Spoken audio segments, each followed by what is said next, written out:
নমস্কার, আমি ডক্টর অরবিন্দ শীল। আজকের বিষয় হলো সেকুলার হিন্দুদের চায়ের সাথে টা। কলকাতা আরজিকর হসপিটালে তরুণী ডাক্তারের ধর্ষণ এবং খুনের মর্মান্তিক ঘটনার পরে সাধারণ বিবেকবান মানুষ, প্রতিবাদী মানুষ তাদের ঢল নেমেছে রাস্তায় সুবিচারের আশায়।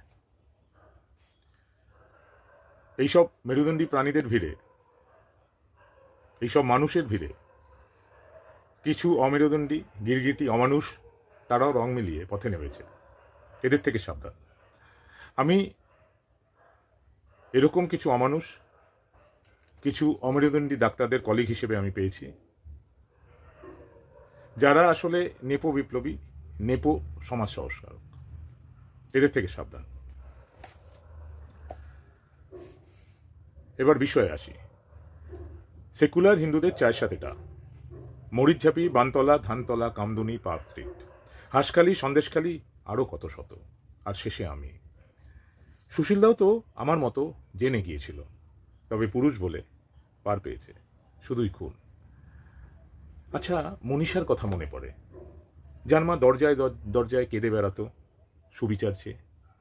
তখন তো আপনারাই ছিলেন, তাই না? হ্যাঁ, জানি আমি ওদের পছন্দের লাশ।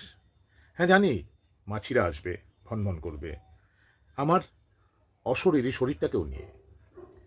আওয়াজ তুলবে আজাদি আজাদি, অথবা উই শ্যাল ওভারকাম। ওরা মেরুদণ্ডের হাড় জুড়তে আমার টুকরো ভাঙা হাড়গুলো চুরি করবে, আমার রক্তে বাম হাতের কবজি ডুবিয়ে বিপ্লব করবে। আর ওদের অপছন্দের ধর্ষণগুলোকে আড়াল করতে মাঠে ময়দানে চায়ের দোকানে আমার ধর্ষণকে বিস্কুট করবে, মানে চায়ের সাথে টা।